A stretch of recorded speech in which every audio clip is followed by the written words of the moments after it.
what are some other just general high level trends that I may have observed at the show? Yeah. Um, to me, there were three, and I saw a lot of dates, sweetened with dates, date based everything. So that's And honey. interesting. I saw honey Dates, too, honey, like so yeah, natural sweeteners. natural sweeteners. I think you nailed it. Hmm. That's really big. Caffeinated everything. Yep. Somewhere, it's ironic to me that this is the Natural Products Expo, but I saw in some kind of a showcase somewhere it's like a coffee flavored Eggo waffle, which to me is just Yes. indicative of the fact that like if that's happening, we know caffeine is going Right. everywhere into Right. like consumable like physical food instead of just drinks. Hmm. And then three was like Middle Eastern flavors, vibes, and Indian flavors, vibes in a lot of Hmm. different categories. So those are sort of like my top three non-regenerative trend takeaways from the show. Um, I don't really have strong feelings for or against any of them. I guess like putting caffeine into a product doesn't strike me as like incredibly innovative, though I understand the use case. 'Cause especially as people are, I think people are generally kind of moving away from coffee and looking for different alternatives to get caffeine. So I Hmm. get it. Um, I might just be biased as someone who intentionally avoids caffeine. I don't want to see it creep into every other category, but Yeah. maybe I'm on the small end of that, market. I second all those trends. I also think the whole like protein thing is obviously huge right now. So that was kind of expected going into the show. Like everything's going to have protein added, or here's the amount of protein in it. So that was another Pause one on that the stood out to protein. Did me. you notice any specific like was it pea protein? Was it whey protein? Did you capture any of that? Because I actually didn't Mm, see it as much as you did at the show. And that's not to say that you're wrong. Just not I didn't observe it. no, and I probably wasn't able to because I'm flying through, the halls so fast, trying to just focus on the returner brands. But I've seen it validated in a lot of the just general like trend follow up posts or articles as well. But Hmm. no, not any resonance on like specific sources. Honestly, on that one. Got it.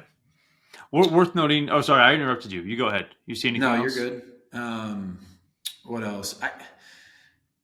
I've seen some discourse on LinkedIn about like people saying innovation was down versus people saying like you don't actually know what you're talking about. Innovation wasn't down. You just don't know how to like look for it or evaluate it. I'm not an expert in that category, but just from what I do know, I did think it was flat or down. And to me, it seemed more iterative than like revolutionary. Like I didn't leave the show saying like, wow, that's like a big change or like a huge new trend that I wasn't expecting or like a bunch of new brands in a specific category. Um, a lot of the ones where there was a major presence, like functional beverage or soda, that's been happening for a few years. So it wasn't like a new thing. It felt to me like a lot of brands were really focused on refining and focusing, especially on internal operations and profitability versus like kind of chasing big new shiny objects, which I think is just very indicative of the macro environment that we're in right now. Um, so yeah, that was a couple for me.